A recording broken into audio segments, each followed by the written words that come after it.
Here in section 1.1, we want to go ahead and talk about the idea of lines. And the idea of slope, which we're going to refer to most of the time now as rate of change, is really important in calculus as we discuss the idea of the derivative.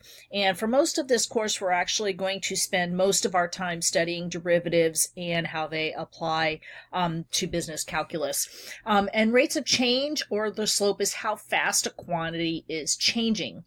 So a function is linear if the slope is constant. So the rate of change is constant. So when we have this idea of a constant rate of change, it's going to be some sort of linear equation and have a constant slope. If your savings account grows by the same amount every month, then your savings account growth is linear. So every month you can expect and calculate how much you should have in your account.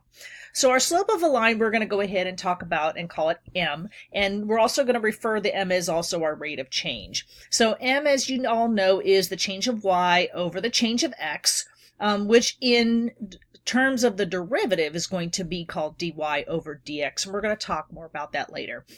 And the formula that you all know from college algebra and previous courses is y2 minus y1 over x2 minus x1. So we're subtracting the y's over subtracting the x's. This is still also rise over run for those of you that go ahead and use that definition. Now you can see in this lovely graph that I graphed in Desmos for you. We're looking at 2 points, and from these 2 points we go ahead and connect a line. And in order to find our slope, we have this point -1, 0, and we have this point 3, 2. Now, you could go ahead and calculate that in Desmos. It's going to give you the slope of 0.5. But if we go ahead and look at the idea of rise over run, right? Here we have it rising up 2, and here we have it running or going along the x-axis 4.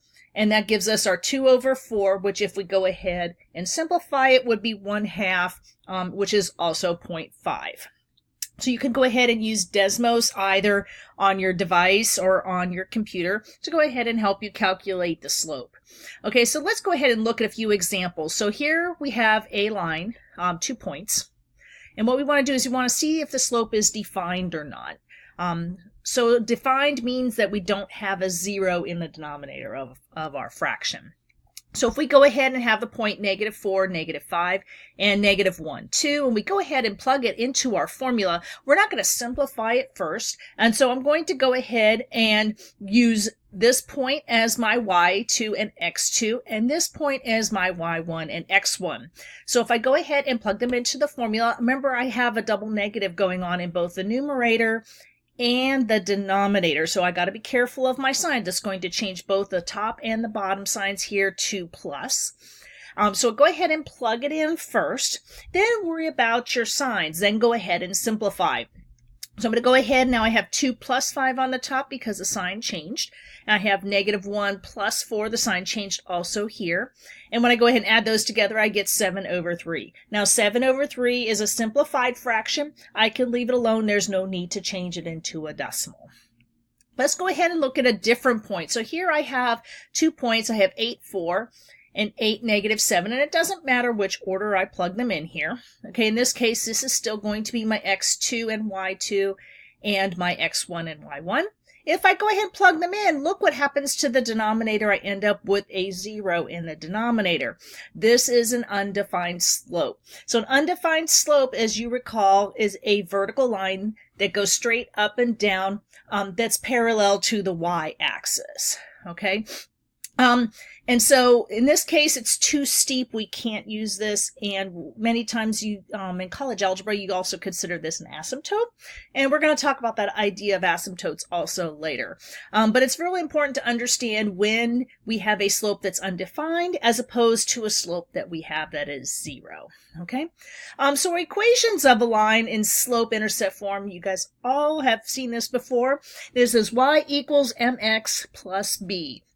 Where m is your slope and 0, b represents your y-intercept as an ordered pair. So let's go ahead and look at the slope here. So if I have y is equal to 2.5x, This is in slope-intercept form, but my b here is missing, so that means my b must be 0, right? So my slope here is going to be negative 2.5. And if I were to want to know what my y-intercept would be, it would be the origin, which would be 0, 0. All right, let's go ahead and look at this. Now this is, we want an equation of a line in slope-intercept form. We're given the slope, which is negative 2. We're given a point 1,3. Now remember, we have a slope in a point slope form, which is y minus y1. In this case, my y is 3, equals to my slope m times x minus x1, or my 1 here from my value. All right. So once I have to go ahead, plug those values in. You're always going to use point slope form if you're given a point and a slope, or just 2 points where you have to find the slope and then find an equation. So when we go ahead and simplify this, I have y minus 3 on this side. Go ahead and distribute through. I have negative 2x plus 2. And I go ahead and have y is equal to negative 2x plus 5. You can go ahead and leave it in slope-intercept form. That's perfectly okay.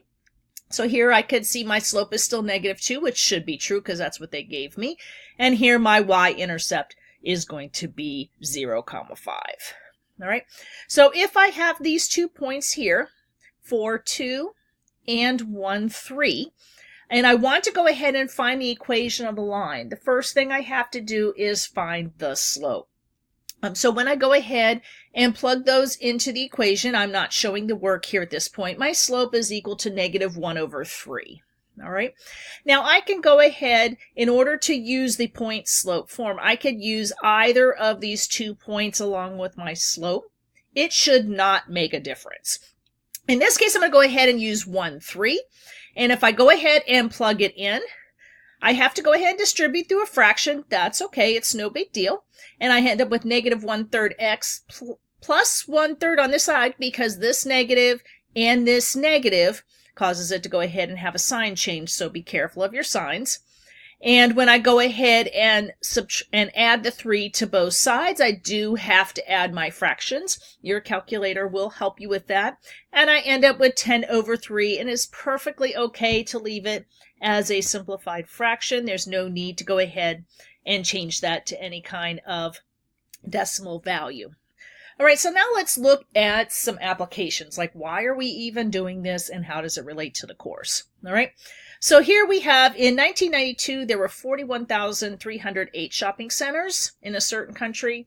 And in 2002, there were 48,327. And we want to write an equation expressing the number of shopping centers in terms of x after 1992. Now here we're actually given 2 ordered pairs, but they're given it to us in a word problem, okay? So here we're going to say 1992 is year 0, our starting point. And in 1992, there were 41,308 shopping centers. And in 2002, which is 10 years later, so we're going to call our X 10, there were 48,327. And we're going to go ahead and find our slope by going ahead and plugging in those values, and we end up with 701.9. And don't go ahead and round this, leave it exactly as it is. It's perfectly okay. And we're going to go ahead and use the equation of a line. And here we have our y-intercept. We don't need to use point slope form because we have our y-intercept given to us right here. So we're going to go ahead and use that to our advantage. And we're going to have y is equal to our slope, 701.9x, plus our y-intercept, which we already have, which is 41,308. And we're done at this point. We don't need to do anything else.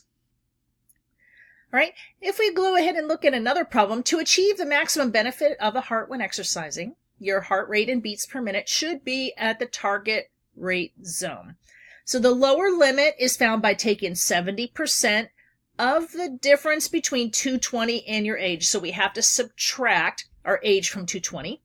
and the upper limit is 85% of this value. So we're going to find formulas for the upper and lower limits for involving some sort of age X.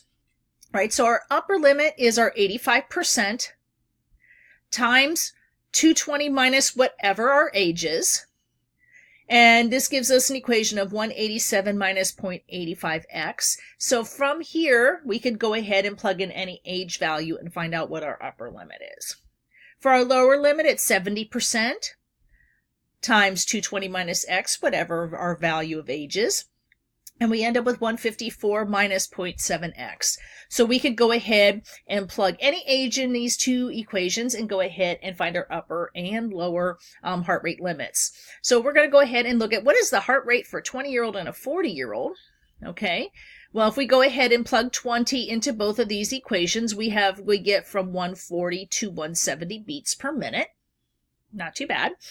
And then for a 40-year-old, notice it changes, that our heart rate is actually going down 126 to 153 beats per minute. All right, so the target heart rate for an older person is less than a target rate for a younger person. Let's look at some immigration problems here. So in 1950, there were 249,187 immigrants admitted to the United States, and in 2008, it was 1,107,126. And we're going to assume the change in immigration is linear. We're going to write an equation expressing the number of immigrants in terms of T since 1900. Now notice we don't have 1900 here in our values, okay? But we do have two different values. We have 1950, which is 50 years after 1900, and we have a Y value for that. And then in 2008, it's 108 years after 1900, and we have a Y value for that. Now, we have to keep in mind that this is years since 1900, and we're also assuming it's been a linear change since 1900. All right? If we go ahead and figure out our slope, we go ahead and get 14792.05 for our slope. Again, leave it as a decimal. It's perfectly okay. And then we're going to go ahead and use one of our values. We're going to use this one right here to go ahead and plug into point slope form. And we're still going to go ahead and leave this value, our slope, as it is. And we're going to go ahead and get an equation of y is equal to 147.92.05 t, because it has to be in terms of t, like they asked, minus 490,416. All right. And if we want to go ahead and predict the number of immigrants in 2015, assuming also that it's linear, that means our T is 115. Remember, these are years since 1900. If we go ahead and plug that value into this equation right here that we got in part A, we go ahead and get 1,120,670.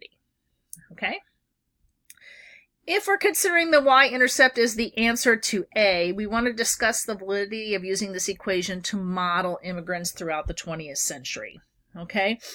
Now, if we go ahead and look at it, look at our y-intercept. Our y-intercept here is negative. And it doesn't make sense with number of immigrants. You can't have negative number of immigrants coming into the country. You either have 0 coming in, or you have some sort of positive value.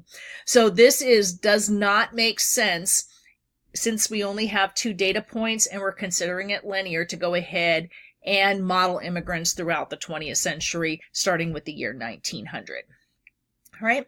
And of course, we're going to be using a lot of function notation here. So instead of y, we're going to be using f of x, h of t, and that sort of thing. All right. So instead of y is equal to 5 plus 2x, we're going to use h of x.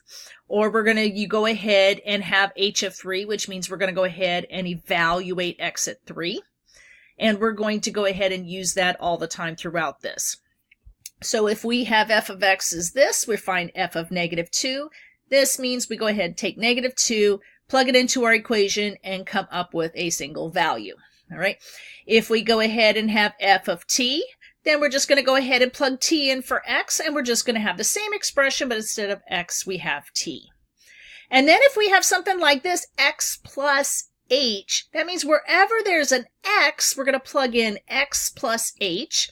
And this is going to give us a value when we distribute the 9. We're going to get 2 plus 9x plus 9h.